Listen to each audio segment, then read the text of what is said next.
বাংলা ভাষা ও সাহিত্যের ক্লাসরুমে সবাইকে স্বাগত জানাচ্ছি। মূলত আজকের ক্লাসটি যে বিষয় নিয়ে ক্লাস বলে ভুল হবে, আসলে যারা নতুনভাবে একাদশ শ্রেণীতে অর্থাৎ 2024-25 একাদশ শ্রেণীতে ভর্তি হতে চলেছ, মাধ্যমিক দিয়ে সবেমাত্র বসে রয়েছ, তারা তো সবাই ইতিমধ্যেই জেনে গেছো যে তোমাদের নতুন পাঠ্যসূচি নির্ধারিত হয়ে গেছে এবং ইতিমধ্যেই প্রকাশিত হয়ে গেছে, অনেকে হয়তো কাছে পেয়েও গেছো। কিন্তু তা সত্ত্বেও আমার মনে হয়েছে এই নতুন পাঠ্যসূচি নিয়ে, মানে বাংলা ভাষা ও সাহিত্য বাংলা ক, এই পাঠ্যসূচি নিয়ে বিস্তৃতভাবে আলোচনা করার প্রয়োজন আছে তোমাদের সামনে। তাই আজকে এই নতুন পাঠ্যসূচি 2024-25 থেকে যে নতুন পাঠ্যসূচি আরম্ভ হলো সেটা নিয়ে বিস্তৃতভাবে তোমাদের সামনে তুলে ধরবার চেষ্টা করছি। একটু ধৈর্য সহকারে দেখে নাও। আসলে একেবারে নতুন পাঠ্যসূচি, যদিও কিছু কিছু পুরনো বিষয়, মানে গতবার পর্যন্ত ক্লাস 11-এর একাদশ শ্রেণীর যে সমস্ত সূচিগুলোর ছিল সেগুলোর মধ্যে কিছু কিছু অংশ রয়েছে, তা সত্ত্বেও বেশ কিছু অংশ পুরাতন রয়েছে। সুতরাং সেই জায়গায় আমরা একটু দেখে নেব যে এই নতুন পাঠ্যসূচিতে ঠিক কি কি বিষয় থাকছে, কিভাবে পরীক্ষা হবে। হ্যাঁ, এই পরীক্ষাটাও সেমিস্টার সিস্টেমে হয়ে যাচ্ছে, তোমরা ইতিমধ্যেই নিশ্চয়ই খবর পেয়ে গেছো।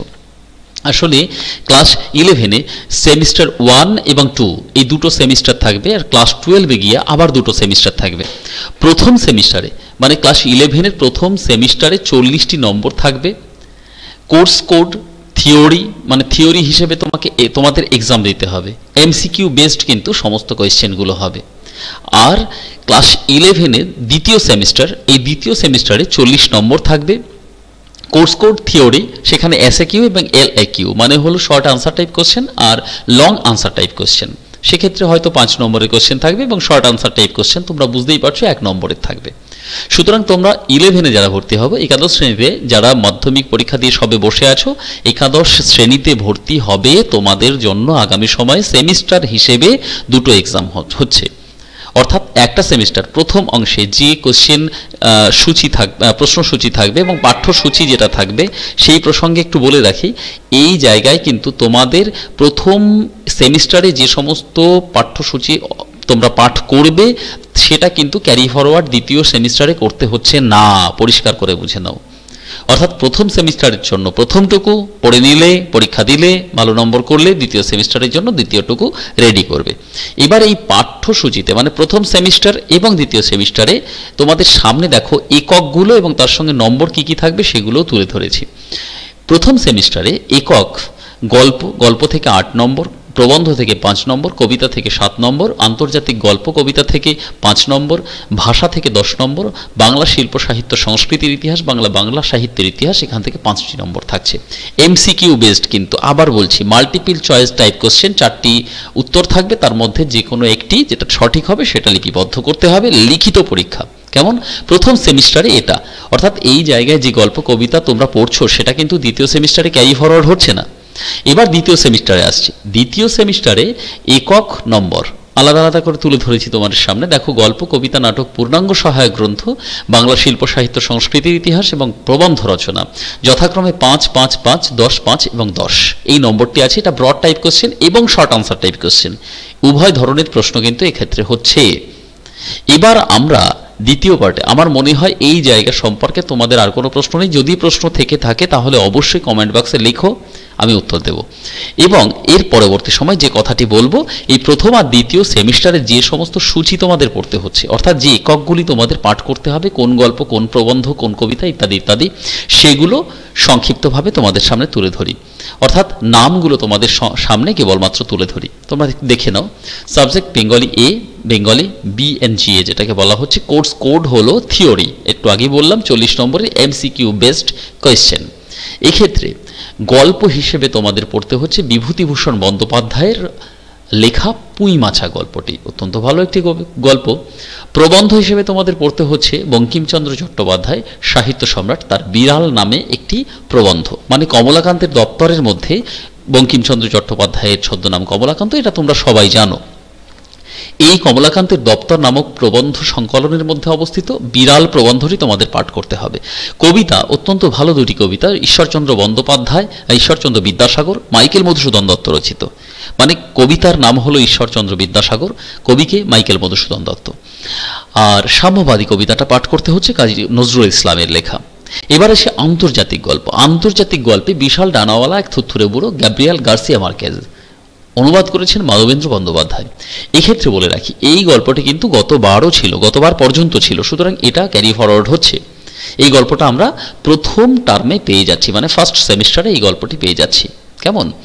দ্বিতীয়, ভারতীয় কবিতা। এই ভারতীয় কবিতা ভারভারা রাওয়ের লেখা চারণ কবি, অনুবাদিত কবিতা, শঙ্খ ঘোষ অনুবাদ করেছেন। এই কবিতাটা আমাদের পড়তে হবে, অর্থাৎ একটা আন্তর্জাতিক কবিতা, একটা আন্তর্জাতিক গল্প। এবার চলে আসি ভাষা। এই ভাষার মধ্যে যেগুলো ছিল পূর্বের সময়, ঠিক সেগুলো রয়েছে। বিশ্বের ভাষা ও ভাষা পরিবার, বাংলা ভাষার উদ্ভব বিকাশ, ভারতে ভাষার প্রচলিত পরিবার ইত্যাদি ইত্যাদি, বাংলা ভাষার বৈচিত্র্য, এই সংক্রান্ত সমস্ত বিস্তৃত ক্লাস তোমরা ইউটিউবে পেয়ে যাবে, মানে আমার চ্যানেলে পেয়ে যাবে। তোমরা দেখে নিতে পারো, বা তোমাদের যদি প্রয়োজন হয় এই ক্লাস সংক্রান্ত কোনো বিষয়, তাহলে অবশ্যই আমাকে জানাতে ভুলো না। এবার আসি বাংলা শিল্প সাহিত্য সংস্কৃতির ইতিহাস। এই বাংলা শিল্প সাহিত্য সংস্কৃতির ইতিহাসের প্রথম পর্বে তোমাদের পড়তে হচ্ছে প্রাচীন বাংলা সমাজ সাহিত্য। প্রাচীন বাংলার মধ্যে চর্যাপদ থেকে শুরু করে টুকটাক কয়েকটা বিষয়, সেগুলো আমরা দেখে নেব। আর দ্বিতীয় পর্বে, পর্ব 2, এই পর্ব 2 আমরা পড়ব মধ্যযুগীয় বাংলা সাহিত্যের ইতিহাস, যেখানে শ্রীকৃষ্ণ কীর্তন, প্রাচীন মধ্যযুগের নিদর্শন, বৈষ্ণব পদাবলী, চৈতন্য চরিতামৃত বা চৈতন্য জীবনী কাব্যের মধ্যে অবস্থান করছে। চৈতন্য জীবনী কাব্য যেগুলো আছে সব মঙ্গল কাব্য, অনুবাদ কাব্য, ইসলামী ধারা, শাক্ত পদাবলী, এই সমস্ত কিছু কিন্তু মধ্যযুগীয় বাংলা সাহিত্যের ইতিহাস থেকে পড়তে হচ্ছে। আবার বলি, এই যে তোমাদের সামনে পাঠ্যসূচি তুলে ধরলাম, এটা থেকে কেবলমাত্র এমসিকিউ পড়তে হবে, মানে এমসিকিউ বেসড কোশ্চেন তোমাদের কিন্তু আসছে। আমি আরেকবার রিমাইন্ড করিয়ে দেওয়ার চেষ্টা করি, একটু লক্ষ্য করে দেখো। তোমাদের প্রথম পার্টে এই যে এখানে এই স্লাইডটা আমি দেখিয়েছিলাম, একক নম্বরের ক্ষেত্রে শিল্প সাহিত্য সংস্কৃতি ইতিহাস 5 নম্বর শর্ট টাইপ কোশ্চেন, 10 নম্বর ভাষা থেকে আসছে। কেমন? সুতরাং এইটার প্রত্যেকটা জায়গা পুঙ্খানুপুঙ্খভাবে কিন্তু পড়তে হবে। এটা ভেবো না যে সেমিস্টার সিস্টেম হয়ে গেল মানে হলো কম পড়লেই হবে, কম পড়লে মোটেই হবে না। শর্ট টাইপ কোশ্চেন বেশি দিচ্ছে, সুতরাং শর্ট টাইপ কোশ্চেন জানতে গেলে, পড়তে গেলে, পারতে গেলে তোমাদের কিন্তু ডিটেল পড়তে হবেই। এ থেকে উদ্ধার বা রেহাই পাওয়ার কোনো পথ নেই। এবার আমরা চলে আসি ফার্স্ট সেমিস্টার তো বলেই দিলাম, এবার সেকেন্ড সেমিস্টারে চলে আসব। এবার সেকেন্ড সেমিস্টারের সিলেবাসটাও বেশ আকর্ষণীয় করেছে, আমি বললাম আকর্ষণীয় করেছে। হ্যাঁ, একাদশ শ্রেণীর এই দ্বিতীয় সেমিস্টারে যে সমস্ত বিষয়গুলো আমাদের পড়তে হচ্ছে, তার আগে বলে দিয়ে নিই, পূর্ণমান হিসেবে মানে নাম্বার থাকছে 40। তোমাদের যে কোশ্চেনগুলো অ্যাটেন্ড করতে হবে সেগুলো SAQ এবং LAQ, মানে শর্ট আনসার টাইপ কোশ্চেন এবং লং আনসার টাইপ কোশ্চেন, অর্থাৎ বড় প্রশ্ন এবং ছোট প্রশ্ন। এই বড় প্রশ্ন ছোট প্রশ্নের ক্ষেত্রে 20টি শব্দের মধ্যে উত্তর লিপিবদ্ধ করতে হবে। বড় প্রশ্নের ক্ষেত্রে সম্ভবত মেবি 150 থেকে 60টি শব্দের মধ্যে উত্তর লিপিবদ্ধ করতে হবে, এমন ধরনের হওয়ার কথা। গল্পে হিসেবে থাকছে ছুটি রবীন্দ্রনাথ ঠাকুরের এবং তেলেনাপোতা আবিষ্কার প্রেমেন্দ্র মিত্রের, এটা পূর্বে ছিল তেলেনাপোতা আবিষ্কার, এটাই আমাদের পড়তে হবে। কবিতা ভাব সম্মিলন বিদ্যাপতির লেখা এবং লালন শাহ ফকিরের লালন শাহ, আর লালন শাহর ফকিরের গান লালন শাহের লেখা নুন কবিতাটি জয় গোস্বামীর, এটা তো আমরা পড়েইছি। এটা প্রাচীন পুরনো সময়ের যে সিলেবাস, রানিং সিলেবাস, তার মধ্যেই অবস্থান করছে, নতুন সিলেবাসের মধ্যে এটা রয়েছে। নাটক, বিজন ভট্টাচার্যের আগুন নাটকটা আমাদের পড়তে হচ্ছে। পূর্ণাঙ্গ সহায়ক গ্রন্থ হিসেবে আমরা দেখব পঞ্চতন্ত্র সৈয়দ মুস্তাফা আলী, তার মধ্যে বই কেনা, আজব শহর কলকাতা, 25শে বৈশাখ এবং আড্ডা, এই প্রবন্ধগুলো আমাদের কিন্তু পড়তে হচ্ছে। এগুলো বেশ ইম্পর্টেন্ট এক একটা প্রবন্ধ, এই পূর্ণাঙ্গ সহায়ক গ্রন্থের মধ্যে আমরা এগুলো দেখতে পাচ্ছি। এবার চলে আসি বাংলা শিল্প সাহিত্য সংস্কৃতির ইতিহাস। আমরা ইতিমধ্যে ফার্স্ট টার্মের ক্ষেত্রে বাংলা শিল্প সাহিত্য সংস্কৃতি ইতিহাস প্রথম এবং দ্বিতীয় পর্ব পড়েছি। এক্ষেত্রে তৃতীয় পর্ব মানে হলো আধুনিক বাংলা সাহিত্যের ইতিহাসটা আমরা বিস্তৃতভাবে এখানে পড়ব। মানে সেমিস্টার 2তে গিয়ে আমরা আধুনিক বাংলা সাহিত্যের বিস্তৃত ইতিহাস সেগুলো কিন্তু পড়তে আমাদের হবে। সেক্ষেত্রে আধুনিক যুগের প্রারম্ভ লগ্নে যে ঔপনিবেশিক সমাজ ব্যবস্থা, ধর্মীয় শিক্ষা সংস্কার, সমাজ সংস্কারের আন্দোলন এবং সাহিত্য, এক্ষেত্রে গদ্যের উদ্ভব, কবিতা, উপন্যাস, ছোট গল্প ইত্যাদি ইত্যাদি, এই সমস্ত কিছু 70 দশক পর্যন্ত বিস্তৃত পড়তে হচ্ছে। এরপর আমরা পড়ে নেব লৌকিক সাহিত্য। লৌকিক সাহিত্যে কি থাকছে? ছড়া, ধাঁধা, প্রবাদ, কথা ইত্যাদি ইত্যাদি। তারপরে কবিতায় মহাকাব্য এবং আখ্যান কাব্য গীতি কবিতার ধারা। এবার এই কবিতায় মহাকাব্য আখ্যান কাব্য গীতি কবিতার ধারা এগুলো আমরা পড়ে নিচ্ছি লৌকিক সাহিত্যের মধ্যে খানিকটা অংশে, একটু ভুল বললাম, লৌকিক সাহিত্যের পরবর্তী অংশে, অর্থাৎ এই জায়গা থেকে এখানে একটুখানি রেকটিফিকেশন হবে, আমি একসঙ্গে দুটো বিষয় করে দিয়েছি। এই যে কথা কবিতায় মহাকাব্য এটা পৃথক একটা পার্ট, কেমন?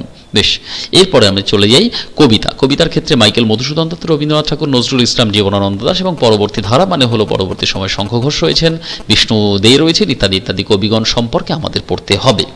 ওকে, এরপরে কথা সাহিত্য। কথা সাহিত্যে চলে আসি বঙ্কিমচন্দ্র চট্টোপাধ্যায় কথা সাহিত্যে, রবীন্দ্রনাথ ঠাকুর, শরৎচন্দ্র চট্টোপাধ্যায়, মানিক বন্দ্যোপাধ্যায়, তারাশঙ্কর বন্দ্যোপাধ্যায়, বিভূতিভূষণ বন্দ্যোপাধ্যায়, এই সকল ধারা পড়তে হবে, কেমন?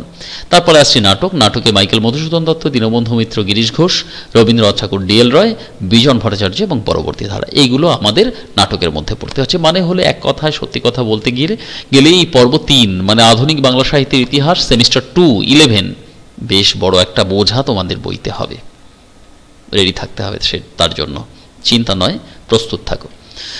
প্রবন্ধ রচনা। প্রবন্ধ রচনার ক্ষেত্রে রচনা লেখার বিষয়টি এক লাইন না দিয়ে একটি মানস মানচিত্র তথ্য সম্ভার দেওয়া হবে তোমাদের সামনে। তথ্য সম্ভার মানে অনেকটা তথ্য তোমাদের সামনে তুলে ধরা হবে, তোমরা সহজেই সেটা দেখে লিখতে পারবে, কেমন? আর পরীক্ষার্থীরা এই সমস্ত মানস মানচিত্র দেখে তথ্যগুলো দেখে পড়ে নিয়ে সেখান থেকে আরও সুন্দর করে লিখতে পারবে, মানে বিষয়টা আরও সরলীকৃত করা হলো। প্রবন্ধ রচনা তোমরা ক্লাস 10 পর্যন্ত পড়ে এসছো, বলে দেওয়া হলো যে বাংলা ভাষায় বিজ্ঞান চর্চা বলে দেওয়া হলো, কিংবা বলা যেতে পারে আধুনিক জীবনে বিজ্ঞানের প্রভাব, এই সমস্ত এরমভাবে দেওয়া হতো। কিন্তু এখন আর সেরকম নয়, অসংখ্য তথ্য দিয়ে তোমাদের সামনে বলা হবে একটা প্রবন্ধ লেখো, তোমরা সহজেই লিখতে পারবে। তথ্য পেলে তো প্রবন্ধ লেখা এমন কি কঠিন কাজ, তাই না? বেশ, আরেকটি বক্তব্যের সপক্ষে এবং বক্তব্যের বিপক্ষে একটি অনুচ্ছেদ দেওয়া থাকবে, সেটা নিয়ে পরীক্ষার্থীরা প্রবন্ধ রচনা সপক্ষে বা বিপক্ষে মত বক্তব্য এটা লিখতে পারবে। এরম ধরনের একটা প্রবন্ধ, একটু নতুনত্ব রয়েছে, বেশ সহজ তুলনামূলকভাবে, অন্তত সাহিত্যের ইতিহাসের থেকে তো সহজ। যদিও প্রথম থেকে পড়লে পরে সবটাই সহজ, আর না পড়লে কোনোটাই সহজ নয়। যাই হোক, তো আমরা 11-এর প্রথম আর দ্বিতীয় সেমিস্টার 40-40-80 নম্বর দেখে নিলাম।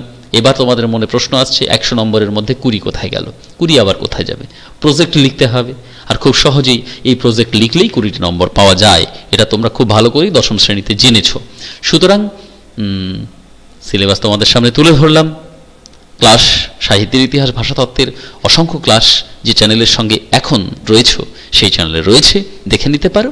আর যদি মনে হয় কোথাও কোনো প্রয়োজনের বিষয় রয়েছে তাহলে অবশ্যই মেসেজ বক্সে গিয়ে মেসেজ করতে ভুলো না। চেষ্টা করব সময় সুযোগ অনুসারে তোমাদের সামনে কোনো ক্লাস তুলে ধরতে। সবাই ভালো থেকো। আর হ্যাঁ, একাদশ শ্রেণীর নতুন পাঠ্যসূচি আনন্দের সঙ্গে পাঠ করো।